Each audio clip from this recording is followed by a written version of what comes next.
Enchantée, Cédric, je suis ravie de faire votre connaissance, d'autant plus que je pense que je vais beaucoup apprendre durant cette interview. Bonjour Cyrielle.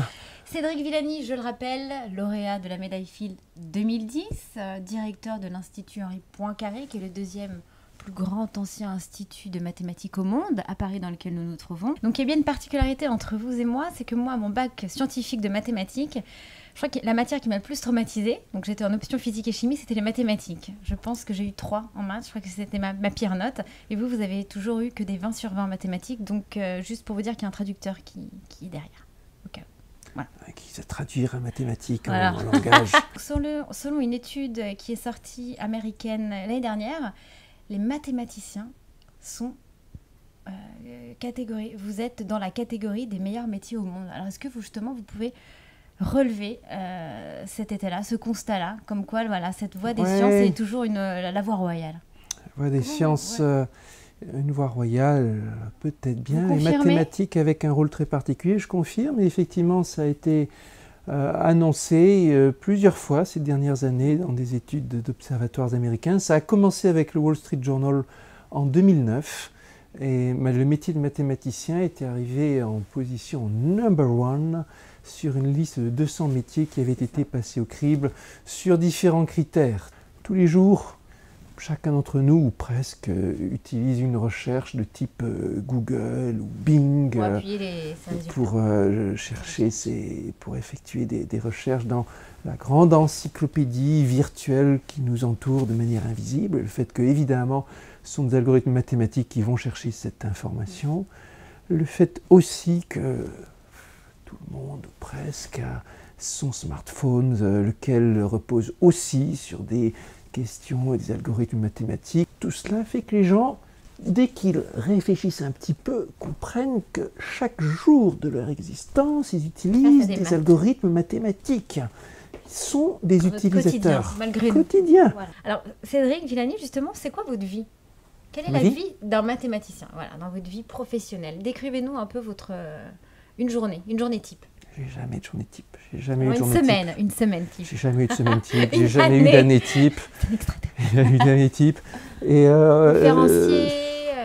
conférencier. Alors ma vie se partage entre le rôle de conférencier, des discours, des tables rondes, des jurys, absolument, des voyages et des voyages et des voyages.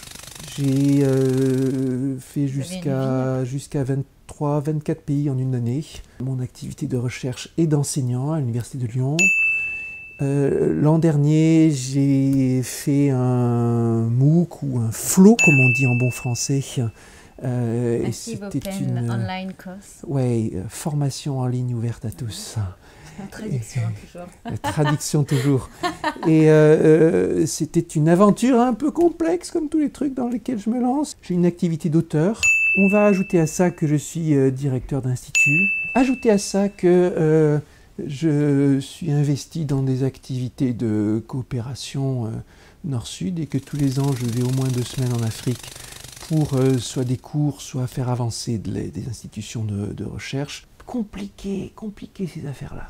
Et en plus de tout ça, il y a mon activité associative, bien sûr, puisque je suis président d'association sur un créneau de rencontre entre technologie, art et engagement sociétal, avec travail avec le handicap. Parlez-moi justement de votre association, notamment de Musaïque. Musaïque conçoit des instruments dans une démarche artistique et innovante et qui se sont révélés par magie, alors que ça n'avait pas du tout été pensé pour ça, être extrêmement efficaces dans le cadre des handicapés. Mais c'est l'un de ces exemples pour moi idéaux de serendipity, comme on dit. Dans ma vie, l'une des expériences les plus émouvantes de toute ma vie, ça a été la visite du centre de polyhandicap Raphaël, géré par l'OSE, l'œuvre de secours aux enfants. Mais le polyhandicap, on n'en parle pas. Et c'est une découverte quand vous les voyez, quand vous les rencontrez, quand dans certains cas vous interagissez. C'est une découverte qui est extrêmement touchante. On parlait justement du fait qu'aux États-Unis, les mathématiciens sont considérés comme les meilleurs métiers du monde. Et à contrario, en France, on voit qu'il y a un réel désintérêt des collégiens concernant justement les mathématiques. Et la dernière étude de PISA en 2012, qui s'est faite dans 65 pays de l'OCDE, relègue le rang de la France au 25e rang. Et le top 5 des pays, ce sont des pays asiatiques. Alors, est-ce qu'en France, on a des leçons à tirer des méthodes asiatiques de tous ces pays par rapport à la France? Qu'est-ce qui se passe? Je n'opposerai pas France et États-Unis comme ça, parce que certes, il y a un désintérêt des jeunes Français au collège en majorité pour la discipline mathématique, mais aux États-Unis, c'est pire. C'est bien pire. Toute la force américaine sur les métiers tels que mathématicien, elle repose entièrement sur l'immigration. Comment on l'explique alors qu'il y a beaucoup de mathématiciens renommés dans le monde, et c'est vrai que nous, malheureusement chez nous, dans cette génération-là, les collégiens, il y a un profond, pour le moment, désintérêt. Comment on explique ça? On va dire que je pense qu'il n'y a aucun pays dans lequel les gens sont vraiment heureux de cette discipline, majoritairement. C'est une souffrance pour tout le monde.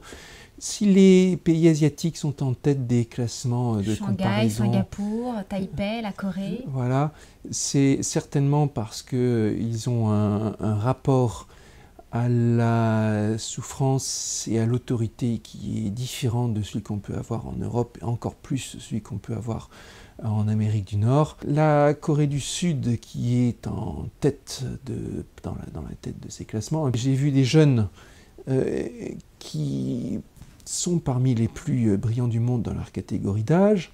Je les ai vus anxieux à l'idée de ne pas être assez bons.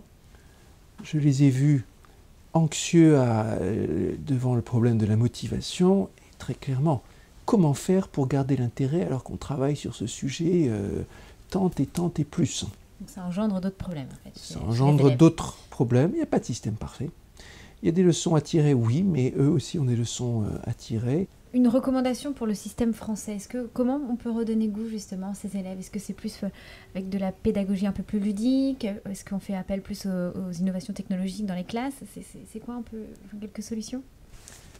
Première solution, et la plus importante, laisser un peu plus de liberté aux enseignants, donner confiance au système. Problème numéro 1, dans l'enseignement mathématique actuel, on n'arrive plus à recruter d'enseignants. Les derniers chiffres de recrutement du CAPES, on a jusqu'à 50% de taux de remplissage des postes attribués. On doit l'avoir en septembre 2016 alors. On va bien voir, Donc, mais écoutez Cédric, plus de parole aux enseignants, c'est ça. Plus de parole aux enseignants. De la formation aussi, que les enseignants aient plus de temps pour se former et pour discuter entre eux et pour travailler sur leur pédagogie, et certainement un travail plus horizontal que vertical.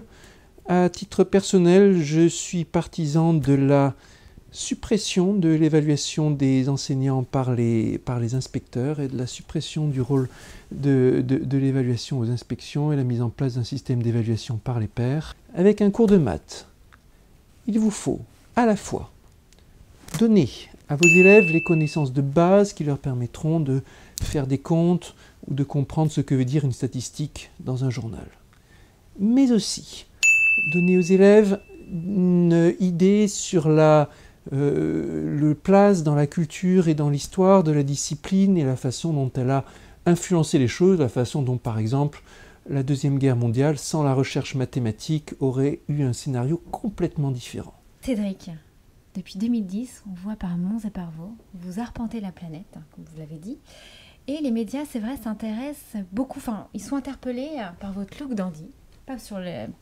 équations d'évolution, mais plus par votre look dandy, votre broche araignée, votre lavalière. Vous vous revendiquez, vous, avec d'autres journalistes, comme le Lady Gaga des mathématiques.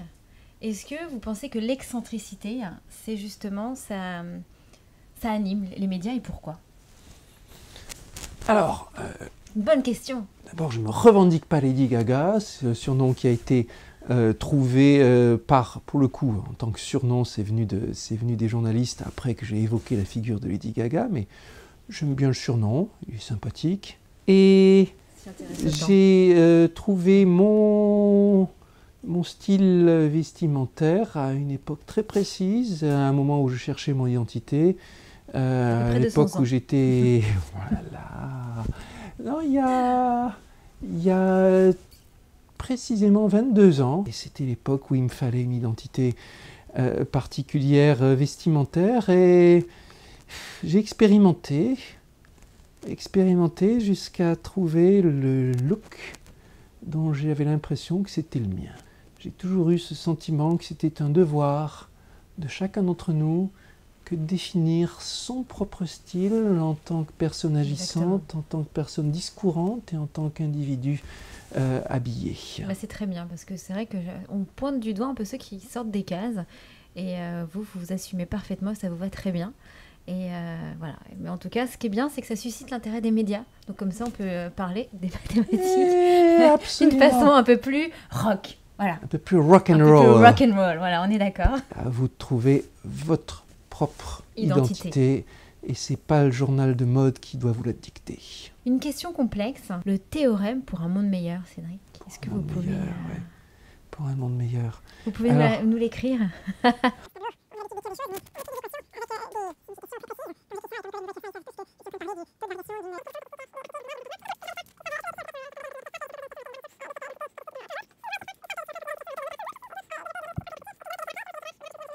Chacun de ces symboles a une signification précise et leur interaction est quantifiée aussi de manière précise.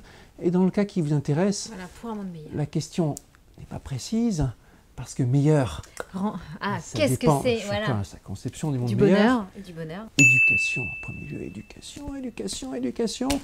Il est vrai que l'éducation résout tous les problèmes du monde, mais sur une échelle de temps très très lente, parce que c'est long. La santé. Alors l'éducation, la santé, l'alimentation, oui, il vous faut de la recherche pour l'éducation, pour la santé, mais parmi les grands problèmes environnementaux du monde, par exemple, les pires, les plus dangereux qui sont, à n'en pas douter, les questions d'énergie, les questions de réchauffement climatique. Et comme toutes les questions écosystémiques importantes, dès qu'on parle de monde, c'est un écosystème, c'est une question dans laquelle on ne peut jamais dire qu'il y a un ingrédient fondamental. Sûr, il y en a un paquet. C'est une belle composante de plein d'ingrédients, exactement. Voilà. Merci beaucoup, Cédric. Merci. On va essayer de sauver le monde, de le changer en tout cas, de changer les mentalités petit à petit. Vous n'êtes pas contre que je vous fasse une petite lecture? Pas du tout. Allons-y. Alors... Action. À quelle étoile se vouer quand sonneront les 12 coups de minuit? Des vœux, on en a tous plein notre panier. Et finalement, on retrouve le vœu le plus important. Pour 2015, gardez la flamme.